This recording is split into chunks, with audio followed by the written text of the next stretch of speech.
In this video, we're going to see how we can export our work from After Effects and bring it into a 3D software like Cinema 4D, but also exporting videos and images or one single frame and so on. You can see here some objects that have been rendered with the Cinema 4D right here. And if I turn them off, this is the rendering made in After Effects. So we can see that it's definitely worse than the one that we do with Cinema 4D.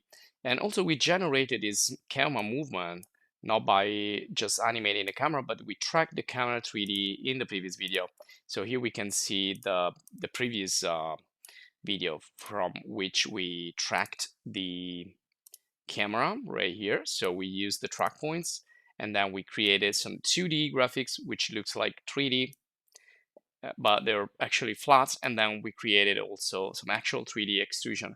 Now remember that some of these effects can be only rendered with a classic 3D, like this one here with the shadow and the plane for the shadow cacher, and some others can be only rendered using the advanced and the Cinema 4D especially. Now, if you want to work again with Cinema 4D, it's probably better to use, well, you can definitely use the After Effects, but you can also link the After Effects application to the Cinema 4D, and you're gonna have a better like global illumination and shadows and everything. So right now I've already created the link, but I'm gonna show you how to do it in this lesson. But essentially, you can import and export Cinema 4D. So to export, so let's say I wanna export this scene right here. We just go to File and Export. And here we choose what we want to do. If we want to export a video or an image, we could go here to Adobe Media Encoder, which is another software, and we can add it to the queue. Or we can directly add this footage in the queue of After Effects, as we already saw previously.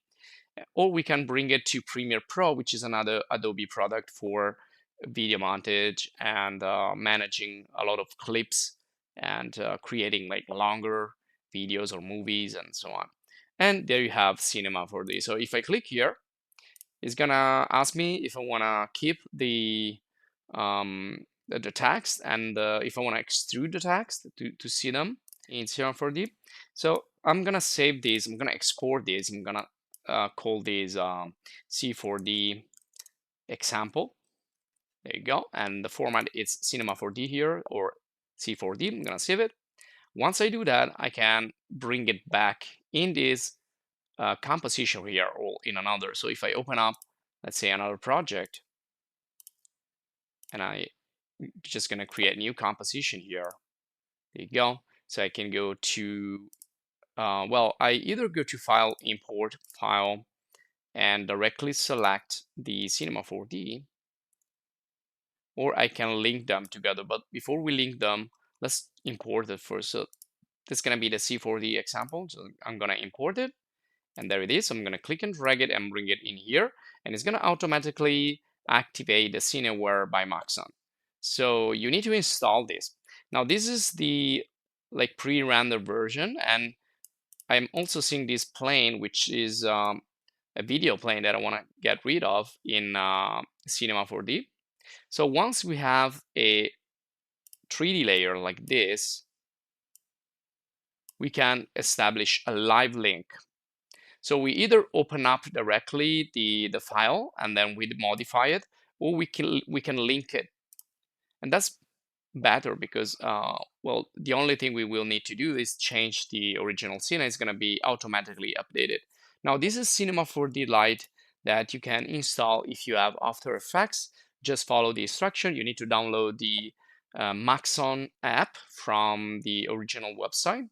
Just going to show you quickly. So if you're prompted to, just go to the Google search engine and go for Maxon app. Go to the downloads, download it. You need to create an account if you don't have it. Download it, install it, and then it should automatically configure the license. So you can use Cinema 4D Lite as long as you have After Effects. After that, you have like 1 month of Cinema 4D trial. And we are in Cinema 4D. So you can see down here, we have a CTI. So you can click and drag and see the scene that I have developed in After Effects right into Cinema 4D. And we can see also the movement of the camera, which is a natural movement because it's the movement that we tracked from the original video footage.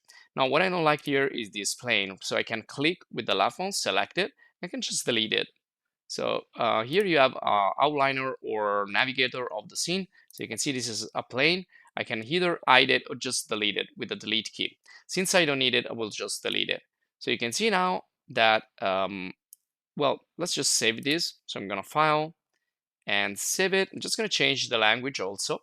So I'm gonna go to Modify or Edit or Preferences. So reach the Preferences panel. I'm gonna change here the language into English. And let's see if it's gonna automatically, no. I think I need to like reset. So I'm just gonna close this, and we can see, we will see the changes right away. So just leave it a couple of seconds, and there you go. Now the plane is gone because we deleted that into Cinema 4D. So that's good. Now we are in the viewport draft right now, but if we go to the current, that's going to be a better render. And here I'm also using like a quarter of the resolution. So if I want to see the full resolution, I'm going to push this up to the full resolution. So what we're seeing is actually render now in Cinema 4D. And again, we can live link. So let's open it again with this. And or we can again go in the folder and double click directly on the file. Okay, now you see it's in English, so you can understand better, and that you have Edit, Preferences. Quickest way to find it is just type here in the search. We're gonna type link, and there it is, live link, enable or start app. Now try to restart the application if something is not working. And once it's activated here, then you have the dynamic link enabled. Now, once you have that, you can make any change to the scene. For example, you can animate now the objects inside Cinema 4D or the lights. You can add lights, you can add materials, you can do really a lot of things in Cinema 4D. I'm not gonna show you anything. You'll find a Cinema 4D video course in the channel. You will find videos, guides in the channel, so go look for them in the playlist. What I'm going to do here is to create a simple mesh. So I'm just going to create a sphere just to demonstrate the connection between the two. And also we can edit the material. So if I open up the material tab, and you can also open up the various windows from here. So that's the material manager, and then you have material editor and other stuff you can use. So you can see these are all the materials that have been imported from After Effects. I can go there, like double click on this material and start to edit this, for example, using luminance or transparency if you want to do like a glass material, or environment if you want to have like a mirroring effect. So I need to have an environment texture for this to work. So I'm gonna go in loading an image texture here, and I have texture, HDR texture from Polyamon. We already talked about this. So I'm just gonna like open up an HDRI that I want to use. Let's go for a sunrise in Venice, and be careful here on the brightness. Let's make this a little bit dimmer, and then I can work on the reflectance. So I can like increase, decrease the effect, and I can change the type of reflection here. So it can be, you know, diffuse or reflection, legacy, and so on. So you have like many effects you can apply to the materials. Again, they are all explained in the Cinema 4D video course. Now you can also create new materials from here, and we have PBR materials, we have standard material, and also others that are not accessible at the moment. Like for example, when we want to create a shadow, we can create here in the classic materials. We also have like hair materials, grass, and the shadow catcher. This is good for creating shadows. Now we don't have it in Cinema 4D Lite. We need to buy Cinema 4D Full, and we could apply that onto this plane to have the shadows also in 3D, because right now we can only have them in After Effects in 2D. And here also, let's just apply this other material here, PBR, and perhaps we can apply some transparency. So we can make like a glass material and change the color here